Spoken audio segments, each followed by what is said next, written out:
All right, so today we're diving into something pretty deep.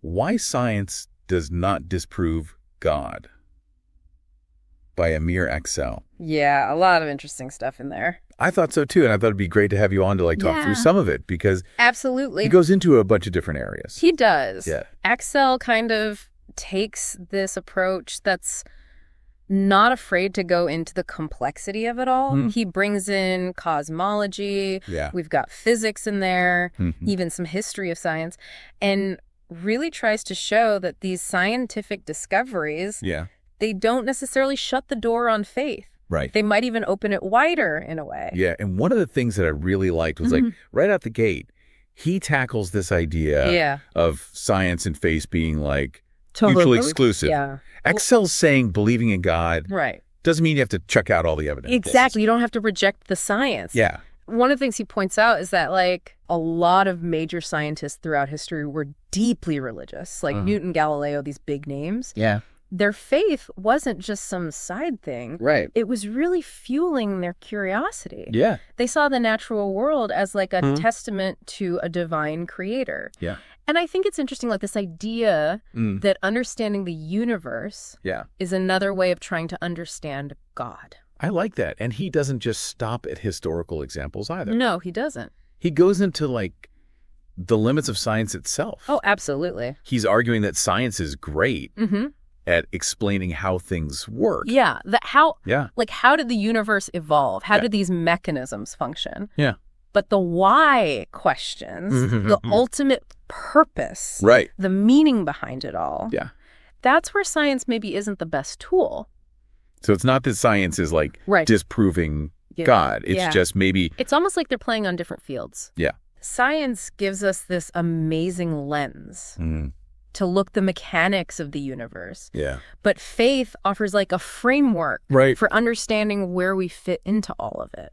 I like that. And that kind of leads into his point about the fine-tuned universe. Yeah, the fine-tuning argument. Right. It's this idea that all the fundamental constants in the universe, the strength of gravity, the speed of light, the mass of an electron, they're all so precisely calibrated that even the slightest deviation would make life impossible. It's kind of mind-blowing when you think about it. It really is.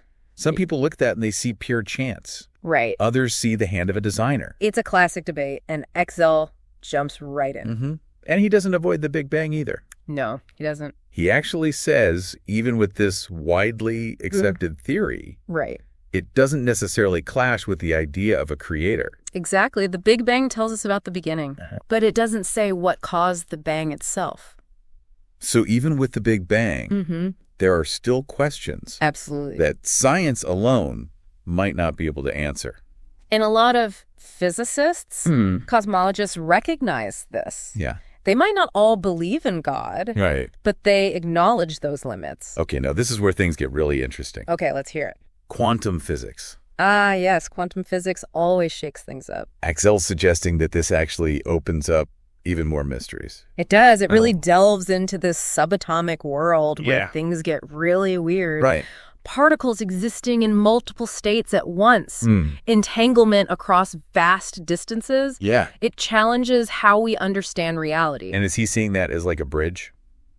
I think he is. He's arguing that things like entanglement and non-locality hint at this deeper interconnectedness. Okay. And that resonates with a lot of mystical traditions, spiritual concepts of unity. Now, he's not saying quantum physics proves the soul or spiritual realm or anything like that, but he's saying it points to a reality that's way more complex than we might have thought. So instead of closing the door on spirituality, quantum physics might be... It might be pushing it open a bit, yeah. Yeah.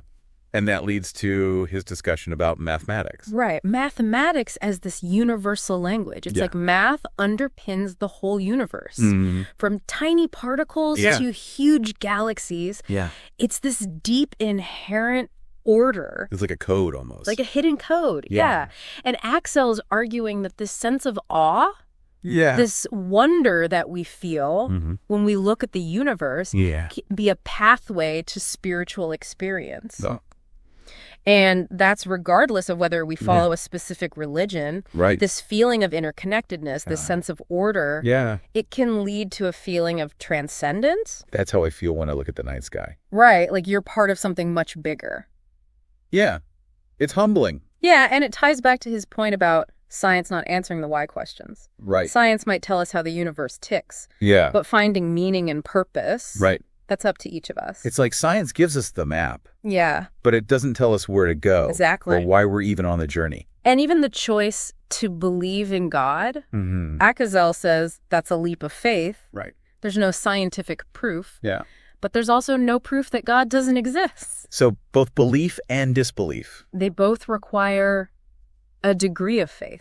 It's interesting. It is, isn't it? So instead of science and faith being at odds, he's encouraging a more open-minded approach. I think that's the key takeaway here. Where both can contribute to our understanding. Absolutely. And what better place to start than with this book? Why Science Does Not Disprove God. It really makes you think. It does.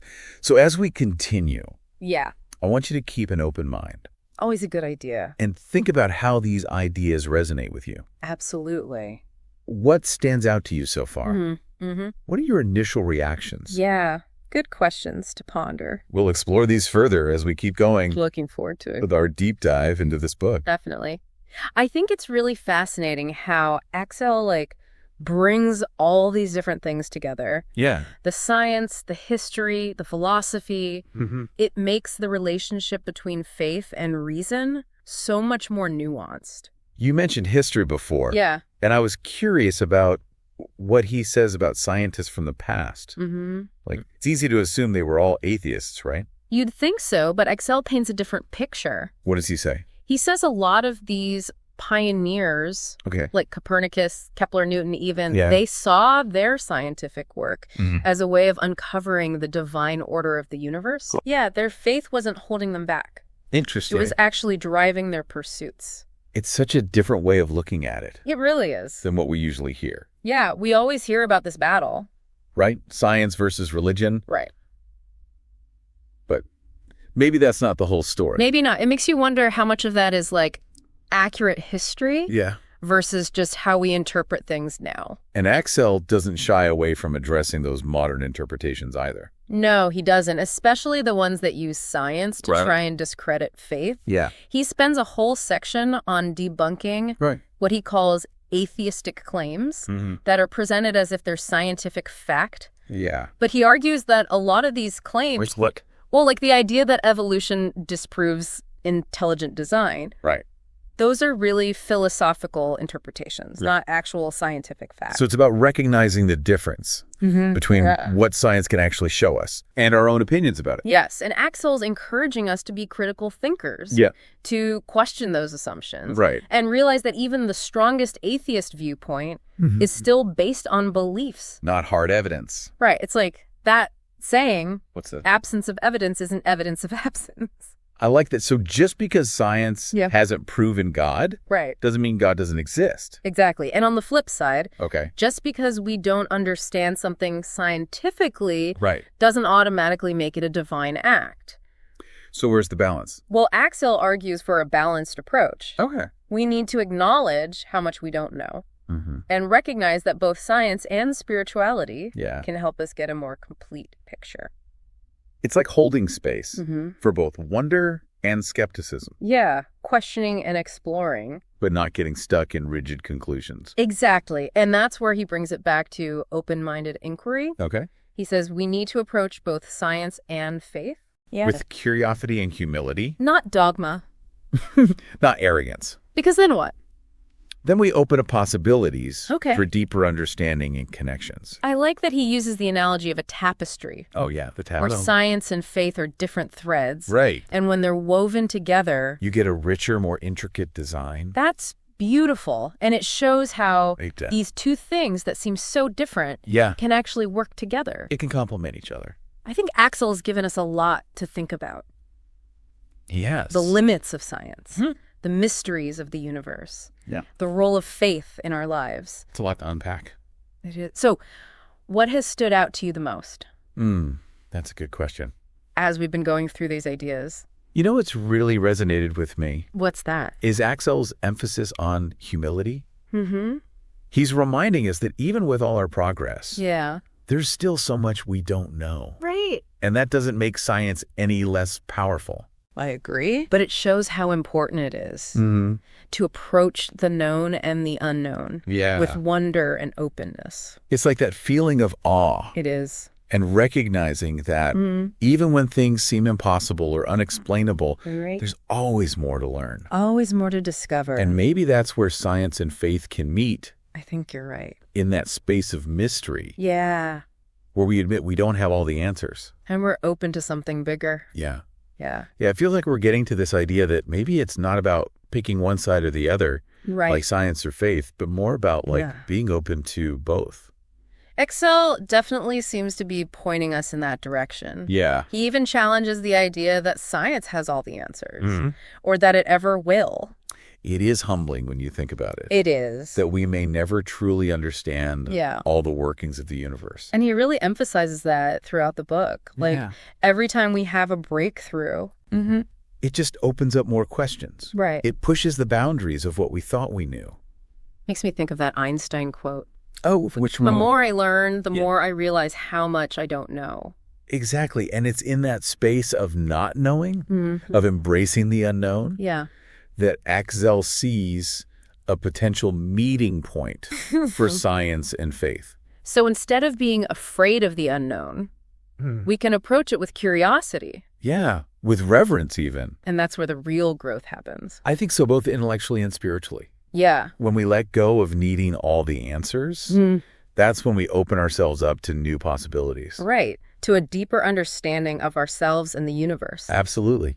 Right. It's like they say. What's that? The only true wisdom is in knowing you know nothing. And that seems to be the heart of Aczel's message. Yeah, to approach both science and faith with humility, with a willingness to question. To wonder. To wonder. Yeah. To embrace the mystery. To realize that what we understand is always changing. Right, always growing. And that the journey is just as important as the destination. I think so. So as we wrap up our deep dive into why science does not disprove God. It's been quite a journey. It has. I'm left with this sense of possibility. You too? Like Aczel has opened up a whole new conversation between science and faith. It's more nuanced. It is. It's more enriching. It invites us to go beyond what we think we know. Yeah, and embrace all the things we still do. We're going to get ready for a fascinating journey as we sort of uncover some pretty wild insights about who we are and how we're connected to the universe. Yeah, looking at these ideas from both a spiritual and a scientific perspective, I think can really give us a richer understanding of these things. Yeah, absolutely.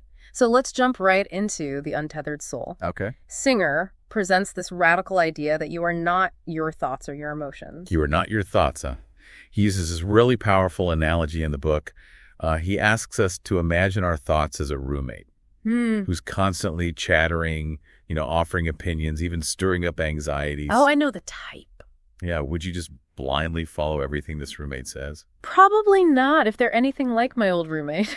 Exactly. Yeah. And it makes you realize how often we let our thoughts kind of dictate our feelings and actions without even stopping to question them. That's such a vivid image, and it's so true. I mean, how many times have we gotten caught up in that cycle? Right, and Singer, he challenges us to observe our thoughts without judgment, almost as if they belong to someone else. That's tough to do. It is. It's a practice. Yeah. He gives this intriguing example of a man who sees a light blue Mustang years after a really painful breakup, and suddenly all these feelings of jealousy and insecurity come rushing back. Wait, so just seeing a car brings back all that emotional baggage? Yeah, might seem a little strange at first. He does. But think about it. Have you ever experienced just a seemingly random trigger that unearths a whole wave of past emotions? Now that you mention it, I think I have. Yeah, and Singer would say that these are samskaras at play. Samskaras. Yeah, these are stored, unfinished energy patterns from our past experiences.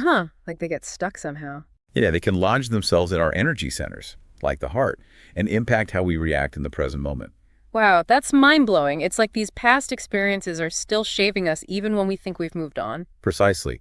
And this leads us to Singer's next point. Beyond the cage of the psyche. Okay. He uses another powerful analogy here. Lay it on me. It's a house in a field of light.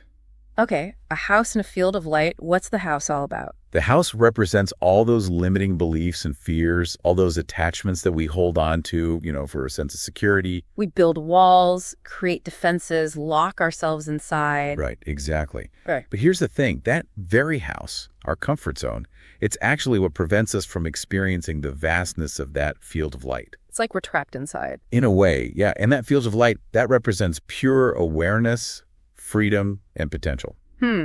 Sounds like he's encouraging us to break down these walls and just step into the unknown. He is, but that's easier said than done, right? Oh, yeah. Definitely. I mean, facing all those fears and insecurities head on can be terrifying. Absolutely. It's a challenge. Big time.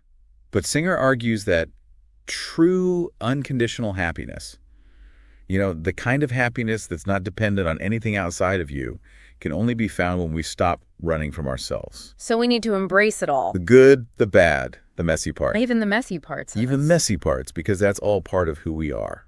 So Singer's saying we gotta look inward and break free from those limitations in our own minds. Yeah, and it's funny because now we're going to switch gears a bit and dive into Why Science Does Not Disprove God by Amir Aczel, and he's kind of saying, look outward. Oh, interesting. Okay. Because he tackles this age-old debate, about science and religion. Right, he does. He gets right in there. Yeah, and his argument is pretty fascinating, Yeah. He says that science, with all its limitations, it can't actually definitively rule out the possibility of a creator. Really? So there's still a chance? Well, he brings up the mysteries surrounding the Big Bang and the origins of the universe and how we just don't have all the answers there. I mean, even for scientists, that's got to be pretty intriguing. It is. And he points to leading physicists like Steven Weinberg, who even admit that we don't fully understand what caused the Big Bang or what existed before it. Yeah, I remember reading about that. It's like we hit this cosmic wall. Right, like our current scientific models just can't penetrate it. So there's this fundamental gap in our understanding of, the very beginning of everything. Exactly, and that's just one piece of the puzzle. Oh, okay. Aczel also argues that, certain human qualities, things like consciousness, art, music, altruism. Okay. He says those might not be fully explainable by evolution alone. Now, that's a bold claim. So how does he reconcile this idea, with the principles of natural selection and survival of the fittest? That's a good question. And it's where he explores the limitations of, our current scientific models when they try to grapple with something as complex as consciousness. Yeah, that's a big one. And also things like chaos theory, He's suggesting that science, as powerful as it is, it might not have all the answers, especially when we start asking these deeper existential questions. It's like we're trying to use a hammer to solve a really complex equation or something. It's a good analogy. And, he even touches on this concept called the anthropic principle. Right. That's the idea that the universe is, kind of fine-tuned for life, and some new atheists use that as a counter-argument for the need for God. Yeah, exactly. And Aczel, he doesn't shy away from any of these, more controversial or contentious debates. That's good. He challenges the notion that science has somehow, rendered any belief in a higher power obsolete. Yeah, it's not a simple yes or no answer. It's not. He's presenting a much more nuanced perspective, one that acknowledges just how much we still don't know about the universe. It's really interesting how these two authors are approaching, a similar question from such different angles. Right. But it's like they both arrive at this point where they're saying we need to acknowledge that there's a reality out there that might be beyond what we can currently grasp. So Singer wants us to look inward and kind of free ourselves from those mental limitations. And then you have Aczel, who wants us to look outward and acknowledge that there are mysteries that science hasn't unraveled yet. They're both asking for a kind of intellectual humility, It's true, but it's like, where does Aczel land on, the concept of spirituality or even, divine presence? Does he offer any kind of tangible evidence, or is it more of a philosophical exploration for him? That's a good question. It seems like he's walking this tightrope between science and spirituality. Right, right. Yeah, it really is a fascinating paradox, isn't it? Singer saying we can find freedom by detaching from our thoughts, and Aczel's hinting at this deeper reality that we may never fully grasp through science alone. Yeah, how do we reconcile those two ideas? And what I find interesting is that Aczel approaches spirituality without actually trying to, prove or disprove the existence of God. Right, he's not trying to convert anyone. He really pushes back against this idea from the new atheist that science has somehow made spirituality irrelevant. I mean, it makes you wonder, What is it about the human experience that keeps leading us back to these bigger questions? Yeah, for sure. So is he saying that there's a scientific argument against the existence of God? Not really. In fact, he uses examples like the fine structure constant in physics. Oh, okay. It's a value that's so precise and seemingly arbitrary that even physicists like Richard Feynman wondered if it hinted at a hand of God. So he's highlighting those aspects of the universe that our current scientific models just can't explain. Exactly. And he also examines how evolutionary theory, while powerful, it might not fully account for things like altruism or our capacity for art, music, symbolic thinking. Right. Like, where did all that come from? Yeah. Could these be signs of something beyond just the drive for survival, a spark of something else? It's like both authors are kind of nudging us towards this more expansive view of reality. They're definitely challenging us to think outside the box. They're saying that our current understanding, both internal and external, might just be a glimpse of a much grander picture. And I think that's a key takeaway here. For sure. Both Singer and Aczel, in their own unique ways, they're advocating for a sense of openness and wonder, you know? Yeah. Like Singer encourages us to release the grip of our limiting thoughts. Yeah. Let go of that control. Exactly. And Aczel reminds us that the scientific method, as powerful as it is, it still has its boundaries. So it's like they're both saying, hey, there's more to this existence than we currently perceive. So let's approach it with a sense of curiosity and humility. That's a beautiful way to put it. They're both pointing towards this ancient concept of the Tao. Oh, yeah, finding balance. Finding balance and harmony by letting go of extremes. It's not about picking sides. Right. It's not about choosing between science and spirituality. But about recognizing the value of both. Exactly. It's about cultivating a more holistic worldview. One that embraces both the known and the unknown. The seen and the unseen. Well, this deep dive has been an incredible journey. It really has. Exploring the self and consciousness and the very nature of reality. We've covered a lot of ground. We've talked about the power of self-awareness, the limitations of our mental models, and the potential for spiritual growth through acceptance and letting go. We've looked at how science can expand our understanding of the universe, but also reveal its own limitations. And it seems like both science and spirituality suggest a reality that extends beyond our limited perception. Which leads us to one final question for our listeners to ponder. If that's true, then what does that mean for how we choose to live our lives? What new possibilities open up when we acknowledge this vast, interconnected web of existence? That's a powerful question. It is, and I think this deep dive has been about more than just exploring concepts. Yeah, it's about sparking a sense of wonder. Encouraging a more expansive and compassionate way of being in the world. Thanks for joining us on this incredible journey. We hope you'll keep questioning, exploring, and expanding your awareness. Until next time, keep diving deep.